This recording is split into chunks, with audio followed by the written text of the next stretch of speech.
വ്യക്തിജീവിതത്തെക്കുറിച്ചും ദാമ്പത്യ ബന്ധത്തിലുണ്ടായ പ്രശ്നങ്ങളെക്കുറിച്ചും തുറന്നു പറയുകയാണ് സിനിമാ സീരിയൽ താരം വീണ നായർ. ഭർത്താവിൽ നിന്നും അകന്നാണ് കഴിയുന്നതെന്നും എന്നാൽ നിയമപരമായി തങ്ങൾ വിവാഹമോചിതരായിട്ടില്ല എന്നും വീണ വെളിപ്പെടുത്തി. എന്റെ മകൻ സന്തോഷവാനാണ്. അവൻ ഞങ്ങളെ രണ്ടുപേരെയും മിസ് ചെയ്യുന്നില്ല. കണ്ണൻ വരുമ്പോൾ അവൻ അദ്ദേഹത്തിനൊപ്പം പുറത്തു പോകാറുണ്ട്. അവൻ അച്ഛന്റെ സ്നേഹം കിട്ടുന്നുണ്ട്. എനിക്കൊരമ്മയുടെ സ്നേഹം മാത്രമേ കൊടുക്കാൻ പറ്റൂ. അച്ഛന്റെ സ്നേഹം കൊടുക്കാൻ പറ്റില്ല. അത് അവന് അദ്ദേഹത്തിലൂടെ ഇപ്പോഴും കിട്ടുന്നുണ്ട്. ഞങ്ങൾ തമ്മിലുള്ള പ്രശ്നം അത് ഞങ്ങൾ തമ്മിലുള്ള പ്രശ്നം മാത്രമാണ്. എല്ലാവരുടെയും ജീവിതത്തിൽ എല്ലാ കാര്യത്തിനും അതുപോലൊരു ഫുൾ സ്റ്റോപ്പ് ഉണ്ടായിരിക്കും. അതുപോലൊരു ഫുൾ സ്റ്റോപ്പ് ഇക്കാര്യത്തിലും ഉണ്ടാകും. അതങ്ങനെയാണ് എന്നുള്ളത് വൈകാതെ അറിയിക്കും. അദ്ദേഹത്തിന്റെ പോസ്റ്റ് ഞാനും കണ്ടിരുന്നു. അതിനുള്ള എല്ലാ അവകാശവും അദ്ദേഹത്തിനുണ്ട്. മറ്റൊരു സ്ത്രീയാണ് അദ്ദേഹത്തിന് ശരിയായി തോന്നുന്നതെങ്കിൽ ഞാൻ എന്ത് പറയാനാണ്? നേരത്തെയൊക്കെ ഇങ്ങനെ ചോദിക്കുമ്പോൾ ഒരു ബുദ്ധിമുട്ട് വരും. എനിക്കൊരു മകനുണ്ട്. അവന്റെ കാര്യങ്ങൾ നോക്കി നടത്തണം. പ്രൊഫഷനായി മുന്നോട്ട് പോകണം. നിയമപരമായി ഞങ്ങൾ വിവാഹമോചിതരായിട്ടില്ല, അകന്ന് കഴിയുകയാണ് എന്നത് സത്യമാണ് എന്നാണ് വീണ നായർ പറഞ്ഞത്. ബിഗ് ബോസ് ദാമ്പത്യ ജീവിതത്തെ ബാധിച്ചു എന്ന തരത്തിലുള്ള വാർത്തകളും വീണ നിഷേധിച്ചു. ഒരു ഷോ കാരണം ഒന്നും തകരുന്നതല്ല കുടുംബം. അത് കുറേ നാളുകളായുള്ള യാത്രകൾ കൊണ്ട് സംഭവിക്കുന്നതാണ്. ബിഗ് ബോസ് കാരണം എന്റെയും മഞ്ജു പത്രോസിന്റെയും ഒക്കെ കുടുംബം തകർന്നുവെന്ന പല കമന്റുകളും കണ്ടിരുന്നു. അതങ്ങനെയല്ല. താൻ നേരിടുന്ന ബോഡി ഷേമിങ്ങിനെ കുറിച്ചും വീണ നായർ പറയുന്നുണ്ട്. ചേച്ചിയുടെ പല ഇന്റർവ്യൂസിലും ചേട്ടനെ പറ്റി നല്ല രീതിയിൽ തന്നെ ചേച്ചി ഇപ്പോഴും നല്ലതേ ഉള്ളൂ എനിക്ക് കമന്റ് ചെയ്തിട്ടുള്ളൂ. പക്ഷെ പിന്നീട് ആ റിലേഷൻഷിപ്പ് മുന്നോട്ട് പോയതുമില്ല. ആക്ച്വലി എന്തെങ്കിലും ചേച്ചിക്ക് പറയാനുണ്ടോ? എന്തെങ്കിലും പറയാനുണ്ടോ എന്ന് ചോദിച്ചാല് ഒറ്റൊരു കാര്യം പറയാനുള്ളൂ. നമ്മൾ ആരായിക്കോട്ടെ, നമ്മൾ റിലേഷൻ തുടങ്ങുന്നതും കല്യാണം കഴിക്കുന്നതും എല്ലാം ഇത് നിർത്താൻ വേണ്ടിയിട്ടോ ഡിവോഴ്സ് ആകാൻ വേണ്ടിയിട്ടോ അല്ല. പക്ഷെ സാഹചര്യങ്ങൾ കൊണ്ടോ അല്ലെങ്കിൽ എന്തെങ്കിലും പ്രശ്നങ്ങൾ കൊണ്ടോ നമുക്ക് മുന്നോട്ട് പോകാൻ തീരെ പറ്റുന്നില്ല എന്ന് തോന്നിയാൽ നമ്മൾ അത് പതിയെ വളരെ ഗ്രാജുവലി അല്ല ഒറ്റയടിക്ക് ബായ്, മറ്റേ ഇംഗ്ലീഷുകാരൻ മറ്റേ കോഫി കുടിച്ചിട്ട് ബായ് പറഞ്ഞു പോകുന്നത് പോലെ നമ്മൾ 8 വർഷം ഞാൻ എൻ്റെ ലൈഫിൽ എൻ്റെ കൂടെ ഉണ്ടായിരുന്ന ആളാണ്. എനിക്കത് പെട്ടെന്ന് ഒരിക്കലും നമുക്ക് അതിൽ നിന്ന് വിട്ടുമാറാൻ പറ്റില്ല. ഒരുപാട് സമയമെടുക്കും. അതിനിപ്പം ഞാനിനിയിപ്പം നാളെ ഒരിക്കലും ഞാൻ വേറൊരു റിലേഷനിലാവുകയോ അല്ലെങ്കിൽ നാളെ ഞാൻ വേറൊരു കല്യാണം കഴിക്കുകയോ അല്ലെങ്കിൽ അങ്ങനെയൊക്കെ സംഭവിച്ചെങ്കിൽ കൂടി ഇതൊരിക്കലും നമ്മുടെ ലൈഫിൽ നിന്ന് മറക്കാൻ പറ്റില്ല. കാരണം എൻ്റെ കുഞ്ഞിൻ്റെ അച്ഛനാണത്. ആ അച്ഛൻ എന്നുള്ള സ്ഥാനം ഇനി ഞാൻ എത്ര ഇനിയും തേച്ചും മാച്ചെന്ന് പറഞ്ഞാൽ അത് മാറ്റാൻ പറ്റില്ല. അമ്പാടിയുടെ അച്ഛൻ സ്വാതി എന്ന് പറയുന്ന ആർച്ചയമ്മൻ എന്ന് പറയുന്ന ആള് തന്നെയാണ്. സോ ആ റെസ്പെക്റ്റ് എനിക്ക് എപ്പോഴും ഉണ്ടായിരിക്കും. ഞങ്ങളിപ്പോൾ സെപ്പറേറ്റഡ് ആണ്. എനിക്ക് തോന്നുന്നു ഞാൻ ഇത് വളരെ ഓപ്പണായിട്ട് പറയുന്ന ഫസ്റ്റ് ഇൻ്റർവ്യൂ ഇതായിരിക്കും. ഞങ്ങൾ സെപ്പറേറ്റഡ് ആണ്. ഇപ്പോൾ ഒരു 2 വർഷത്തോളമായിട്ട് ഞാൻ കൊച്ചിയിലാണ് താമസിക്കുന്നത്. പക്ഷെ ഞങ്ങൾ തമ്മിൽ മോൻ്റെ കാര്യത്തിൽ എല്ലാം പ്രോപ്പറായിട്ടും കുഞ്ഞിനെ ഇപ്പം പുള്ളി നാട്ടിലുണ്ട്. മോനെ കൊണ്ടുപോകുന്നുണ്ട്, കൊണ്ടുവിടുന്നുണ്ട്, മോനെ കാണാറുണ്ട്. അവൻ്റെ അപ്പൂപ്പൻ്റെ അമ്മൂമ്മയുടെ അടുത്ത് പോയി എൻജോയ് ചെയ്യാറുണ്ട്. അപ്പൂപ്പൻ്റെ അമ്മൂമ്മയെ അവന് ഭയങ്കര ഇഷ്ടമാണ്. കാരണം എനിക്ക് അച്ഛനും അമ്മയില്ല. സോ അവൻ്റെ അപ്പൂപ്പൻ്റെ അമ്മൂമ്മയുടെ സ്നേഹം അറിയണമെങ്കിൽ തീർച്ചയായിട്ടും കണ്ണൻ്റെ അച്ഛനും അമ്മയേ ഉള്ളൂ. അതിനകത്ത് ഇനി ഞാൻ ഇതൊന്നും കാണിച്ചിട്ട് കാര്യമില്ല. അവന് ആ സ്നേഹം കിട്ടണം, അവിടെ തന്നെ പോകണം. നാളെ ഒരിക്കലും വലുതായി വരുമ്പം എന്നോട് ചോദിക്കരുത് എൻ്റെ അപ്പൂപ്പൻ്റെ അമ്മൂമ്മ എനിക്കിടക്ക് പോകാൻ പറ്റിയില്ല അല്ലെങ്കിൽ എനിക്ക് എൻ്റെ അച്ഛൻ്റെ കൂടെ അങ്ങനെയൊന്നും ചോദിക്കാനുള്ള സിറ്റുവേഷൻ ഒരിക്കലും ഉണ്ടാക്കില്ല ഞാൻ. ഇപ്പം ഞാൻ എൻ്റെ മോൻ്റെ കാര്യങ്ങളെല്ലാം നോക്കി വളരെ ഹാപ്പിയായി അവന് വേണ്ടിയിട്ട് മാത്രമായിട്ട് സ്റ്റാൻഡ് ചെയ്ത് ജീവിച്ചുകൊണ്ടിരിക്കുകയാണ്. ഇപ്പോൾ നല്ല ഹാപ്പി ആയിട്ടാണ് ഭഗവാൻ അനുഗ്രഹിച്ചിപ്പോൾ പോകുന്നത്. പിന്നെ എന്താ പറയുക, ഇങ്ങനെയുള്ള ഇപ്പം നമ്മൾ ഒരു സെപ്പറേറ്റഡ് ആയിട്ടുള്ള ഒരു സ്ത്രീ എന്നുള്ള രീതിയിൽ ഇപ്പോഴും സമൂഹം വേറൊരു രീതിയിലാണ് അതിനെ കാണുന്നത്.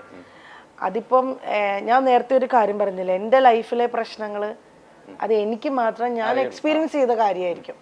അതുപോലെ തന്നെ അദ്ദേഹത്തിനും ഉണ്ടായിരിക്കും. അദ്ദേഹം എക്സ്പീരിയൻസ് ചെയ്ത കാര്യങ്ങളും അല്ല അദ്ദേഹത്തിന് ഉണ്ടായ ബുദ്ധിമുട്ടുകളും അത് രണ്ടും കൂടെ ചേർന്നിട്ടായിരിക്കും. അല്ലാതെ എപ്പോഴും എന്ത് പ്രശ്നങ്ങൾ വന്നാലും ഒരാളുടെ മാത്രം മിസ്റ്റേക്ക് കൊണ്ടല്ല. എനിക്ക് എൻ്റെ ഒരു എക്സ്പീരിയൻസിലാണ് ഞാൻ ഈ പറയുന്നത്. 2 ഭാഗത്തും എന്തെങ്കിലുമൊക്കെ കാരണങ്ങൾ കൊണ്ടായിരിക്കാം ഒരു ബന്ധം വേണ്ടാന്ന് നമ്മൾ വെക്കുന്നത്. ഇപ്പോഴും ഞങ്ങൾ ഡിവോഴ്സ് ആയിട്ടില്ല. ഇനി നാളെ ഒരിക്കൽ ഞങ്ങൾ മുന്നോട്ടേക്ക് മോന് വേണ്ടിയിട്ട് പോകുമെന്നും അറിയില്ല. പൂർണ്ണമായിട്ടും ആ ബന്ധം വേണ്ട എന്ന് നമ്മൾ മറ്റേ കട്ടൻ റൈറ്റ് പോലെ അങ്ങനത്തെ ഒരു തീരുമാനത്തിൽ എത്തിയിട്ടില്ല. പക്ഷെ ഞങ്ങൾ വിളിക്കും, മോൻ്റെ കാര്യം സംസാരിക്കും, വഴക്ക് പിടിക്കാറുണ്ട്. ഇപ്പോഴും ഞങ്ങൾ തമ്മിൽ വഴക്കുണ്ടാവാറുണ്ട്, ഫോണിൽ കൂടെ ആർഗ്യുമെന്റ്സ് ഉണ്ടാവാറുണ്ട്. നമുക്ക് വേണ്ട എന്ന് പൂർണ്ണമായിട്ടും നമ്മൾ തീരുമാനിച്ചാൽ പിന്നെ ഈ വഴക്കിൻ്റെ ആർഗ്യുമെന്റ്സിൻ്റെയും കാര്യങ്ങളില്ല. കട്ട് ഓഫ് ചെയ്താൽ പിന്നെ നെവർ മൈൻഡ്, അങ്ങനെ ആണല്ലോ. പക്ഷെ ഇപ്പോഴും അത് അങ്ങനെ പോയിക്കൊണ്ടിരിക്കുക. ഇപ്പോഴും മറ്റേ ക്ലൈമാക്സ് ആയിട്ടില്ല. ക്ലൈമാക്സ് ആകുമ്പോൾ ഉറപ്പായിട്ടും ഞാൻ എൻ്റെ ഒഫീഷ്യൽ പേജിലൂടെ, കാരണം ഇത് ഞാൻ പോലും അറിയാതെ നാട്ടുകാർ ആഘോഷിച്ചു. കാരണം ഞാൻ എൻ്റെ കുറെ വാർത്തകൾ ഇതിനോടകം വന്നിരുന്നല്ലേ, അതായത് ആ സമയത്ത് ബിഗ് ബോസിൽ നിന്ന് ഇറങ്ങിയതിന് ശേഷമാണെന്ന് തോന്നുന്നു കുറെ ന്യൂസ് വന്നിരുന്നു, സെപ്പറേറ്റഡ് ആയി, ഡിവോഴ്സ്ഡ് ആയി എന്നൊക്കെ പറഞ്ഞു. അതെ, അത് പിന്നെ അത് ഞാൻ ഒരിക്കലും മറ്റുള്ളവരെയും കുറ്റപ്പെടുത്തില്ല. കാരണം ഇൻഡസ്ട്രിയിലുള്ള എല്ലാ ആൾക്കാർക്കും എന്തെങ്കിലും നമ്മൾ തമ്മിലൊരു പിണക്കം വന്നാൽ കൂടെ അവർക്ക് എപ്പോഴും ക്യൂരിയോസിറ്റിയാണ്. സെലിബ്രിറ്റീസ് ആയാലും, അല്ലെങ്കിൽ ഇപ്പോൾ രാഷ്ട്രീയക്കാരുടെ ലൈഫായാലും, അല്ലെങ്കിൽ ഇപ്പോൾ ഇൻഫ്ലുവൻസേഴ്സിന്റെ ലൈഫായാലും ഒക്കെ സെലിബ്രിറ്റി എന്നുള്ളൊരു സ്റ്റാറ്റസ് ഉണ്ട്. അവരുടെ ലൈഫിൽ എന്ത് നടക്കണു എന്നറിയാൻ വേണ്ടിയിട്ട് അത് ഓൾമോസ്റ്റ് ഇപ്പം നമുക്ക് പോലും നമ്മുടെ കൂടെയുള്ള സെലിബ്രിറ്റീസിന്റെ ലൈഫിൽ എന്ത് നടക്കുമെന്ന് ഒരാൾ പറയുമ്പോൾ അത് കേൾക്കാനുള്ള കൗതുകമുണ്ട്. ആ കൗതുകം തന്നെ അവർക്കുള്ളൂ. അത് പിന്നെ അത് വേറെ രീതിയിലാക്കും. അതിപ്പോ ട്രെൻഡായി മാറിയിട്ടുണ്ട്. കുറച്ച് കഴിയുമ്പോൾ ഇതിനും ഒരു വാല്യൂ ഇല്ലാതാവും. അപ്പൊ ഇതൊക്കെയാണ് സംഭവം. ഞങ്ങൾ ഇപ്പൊ സെപ്പറേറ്റഡ് ആണ്. മോന്റെ കാര്യങ്ങൾ നോക്കി. മോൻ നൈപുണ്യ സ്കൂളിലാണ് പഠിക്കുന്നത്. 1ാം ക്ലാസ്സിലേക്ക് പോകണു. ഹാപ്പി ആയിട്ടിരിക്കുന്നു ഞാൻ. വേറെ പ്രശ്നങ്ങളൊന്നുമില്ല. നമ്മളൊരു റിലേഷൻ വേണ്ടാന്ന് വെച്ച് കഴിഞ്ഞിട്ട് നമ്മൾ ലൈഫിലേക്ക് താഴേക്ക് പോന്നു കഴിയുമ്പോഴാണ് നമുക്കതിന് അയ്യോ എന്നൊരു തോന്നൽ വരാം. പക്ഷെ നമ്മളൊരു റിലേഷൻ അല്ലെങ്കിൽ അതിൽ നിന്ന് മാറിയിട്ട് നമ്മൾ ഓക്കെ ആയാൽ മതി. അപ്പം അത് ഏത് റിലേഷൻ ആയാലും, ഇപ്പോൾ ഒരു പ്രണയം ഉണ്ടായിട്ടുള്ള നമുക്കൊരു പ്രണയത്തിൽ നിന്നാണെങ്കിലും നമ്മൾ റിക്കവർ ചെയ്ത് വന്നിട്ട് നമ്മൾ മുന്നേക്ക് നല്ല രീതിയിൽ പോയാൽ മതി. അവിടുന്ന് താഴെ പോയി ഡിപ്രഷനായി, ഹോസ്പിറ്റലൈസ്ഡ് ആയി, ആത്മഹത്യ അതൊന്നും അല്ലാണ്ട് ഒരു സ്റ്റെപ്പ് നന്നായി മേലേക്ക് പോകുന്നുണ്ടെങ്കിൽ അത് നല്ലതാണ്. ഞാൻ പറഞ്ഞില്ലേ, എല്ലാ സമയവും കടന്നു പോകും. ഒന്നിനും സ്റ്റെബിലിറ്റി ഇല്ല ലൈഫിൽ. ഇപ്പം നമ്മൾ ഈ സംസാരിച്ചുകൊണ്ടിരിക്കുന്നത് ഒരു അരമണിക്കൂറിൽ ഇത് തീരും. ഇത് റെക്കോർഡായിട്ടുണ്ടാവും. ഈ സമയത്ത് ഞാൻ പറയുന്നതൊക്കെ ഉണ്ടാവുള്ളൂ. ഞാൻ പറയല്ല, ഞാൻ ഇപ്പൊ പറയുന്ന കാര്യങ്ങളും എൻ്റെ നിലപാടുകൾ നാളെ ഒരു പക്ഷെ മാറിയേക്കാം. ഞാൻ ഇപ്പോഴും പറയുന്നത് എടുത്തു പറയണം. ഈ പറയുന്ന ഞാൻ ഇപ്പൊ പറയുന്ന ഈ കാര്യങ്ങളൊക്കെ നാളെ ചിലപ്പോൾ ഈ നിലപാടുകൾ മൊത്തം മാറിയേക്കാം. കാര്യം മനുഷ്യരാണ്. നമ്മൾ ചിന്തിക്കുന്ന പോലെയല്ല നമ്മുടെ ലൈഫ് പോകുന്നത്, നമ്മുടെ എക്സ്പീരിയൻസിലൂടെയാണ് നമ്മൾ പല കാര്യങ്ങളും തീരുമാനിക്കുന്നത്, അല്ലെങ്കിൽ പറയുന്നത്, അല്ലെങ്കിൽ പ്രവർത്തിക്കുന്നത്, ചെയ്യുന്നത് എല്ലാം. അതുകൊണ്ട് നിലപാടുകൾ മാറ്റം ഉണ്ടാവും. ഇപ്പോഴത്തെ എൻ്റെ നിലപാടിൽ ഞങ്ങൾ രണ്ടുപേരും ഹാപ്പി ആയിട്ട് സെപ്പറേറ്റഡ് ആയിട്ട് ജീവിക്കുന്നു. മോന്റെ കാര്യത്തിൽ രണ്ടുപേരും ഹാപ്പിയാണ്. അവൻ ഹാപ്പിയാണ്. അവൻ്റെ അപ്പൂപ്പൻ്റെ അമ്മ അടുത്ത് പോകുന്നുണ്ട്. അത് ഹസ്ബൻഡിൻ്റെ അമ്മയുടെ വീട്ടിൽ പോകുന്നുണ്ട്. ഹസ്ബൻഡിൻ്റെ കൂടെ വരുമ്പം ട്രിപ്പ് പോകുന്നുണ്ട്. മോനെ അതുപോലെ തന്നെ പോകണം. ഞങ്ങൾ തമ്മിലുള്ള പ്രശ്നങ്ങൾ മാത്രമേ ഉള്ളൂ. അത് മോനെ അഫക്റ്റ് ചെയ്യാൻ ഞാൻ സമ്മതിക്കില്ല. അത് എന്റെ തീരുമാനം. ചേച്ചി വീട്ടിലിടാനുള്ള സാധനം അമ്മച്ചിനെ അറിയാൻ പറ്റില്ല. വീട്ടിലിടാനുള്ള സാധനം കാണിച്ച് അമ്മൂച്ചിനെ ചീത്ത പറയുന്നത്. അമ്മച്ചനെ അങ്ങനെ അമ്മച്ചൻ നല്ല ഗുഡ് ബോയ്യാ. ഋഷി പോലെ കാണിച്ചത്. അമ്മച്ചൻ നല്ല ഗുഡ് ബോയ് ആട്ടോ. അമ്മ എങ്ങനെയുണ്ട്? വീട്ടിൽ എങ്ങനെയുണ്ട്? ഭയങ്കര ദേശക്കാരിയാണോ? പണ്ട് ജിമ്മിൽ പോകാറുണ്ടായിരുന്നു. എന്താ ബന്ധമുള്ള തല്ലാറുണ്ടോ അമ്മ? വടിയെടുത്ത് കൈ കൊണ്ട് തല്ലാറുണ്ടോ? പിച്ചാറുണ്ടോ? അമ്മ ഏറ്റവും കൂടുതൽ ദേഷ്യപ്പെടുന്നത് എന്തിനു വേണ്ടിട്ടാ? എങ്ങനെ ദേഷ്യപ്പെടുന്നത്? അങ്ങനെ അവനെ ദേഷ്യപ്പെടാനും മാത്രമുള്ള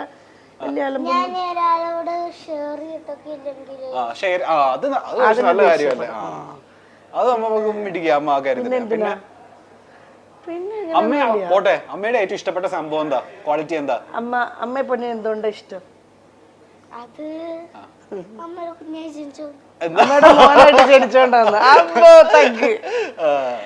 അടിപൊളി. പിന്നെ പിന്നൊന്നുമില്ല. അമ്മയുടെ ഒട്ടും ഇഷ്ടമില്ലാത്ത കാര്യം എന്താ? ദേഷ്യപ്പെടുത്തായിരിക്കും. അമ്മ എപ്പോഴും ദേഷ്യപ്പെടുവോ? ഇടയ്ക്ക് ഭയങ്കരയാണോ അമ്മ? പാവണോ? ഞാൻ ഈ കുരുത്തക്കേടൊക്കെ കാണിക്കും അമ്മ. ഞാനത് ചെയ്യാതിരിക്കാൻ വേണ്ടി അമ്മയെ ഇപ്പുറത്ത് വന്ന് ചേട്ടന് കിട്ടുന്നില്ലെന്ന് തന്നെ. അങ്ങനെയൊക്കെയാണ് കാര്യങ്ങൾ. ഇപ്പൊ എത്രാം ക്ലാസ്സിൽ പഠിക്കുന്നത്? ഇവിടെ വന്നോ? എത്രാം ക്ലാസ്സിൽ പഠിക്കുന്നത്? ഒന്നിലാവാൻ പോകുന്നു. ഏത് സ്കൂളാ? നൈപുണ്യയിലല്ലേ? നൈപുണ്യയിലെ ഫ്രണ്ട്സ് ഒക്കെ ചോദിക്കാറുണ്ട്, അമ്മ ഫാനാണല്ലോ, അമ്മയുടെ ചോദിക്കാറുണ്ടോ? അമ്മയുടെ ഫാനാണെന്നൊക്കെ പറയാറുണ്ടോ? കുഞ്ഞുകുട്ടികളല്ലേ, അറിയില്ലായിരിക്കും അല്ലേ? ചോദിക്കാറുണ്ടോ? മുട്ടത്ത് നീ എന്നോട് ഇതുവരെ ചേച്ചിക്ക് അറിയില്ലായിരുന്നോ? എന്നോടൊന്നും ഇതുവരെ പറഞ്ഞിട്ടില്ലല്ലോ. ഓ, ഇങ്ങനെ വല്ല ഇന്റർവ്യൂ ഇരുന്ന് പറയാൻ വേണ്ടി ഞങ്ങൾ വെച്ചിരുന്നതാണ്. കിട്ടിയിരുന്നില്ല അവനല്ലേ? ഞങ്ങളുടെ മുഖ്യം പോലെ. അടിപൊളി കേട്ടോ.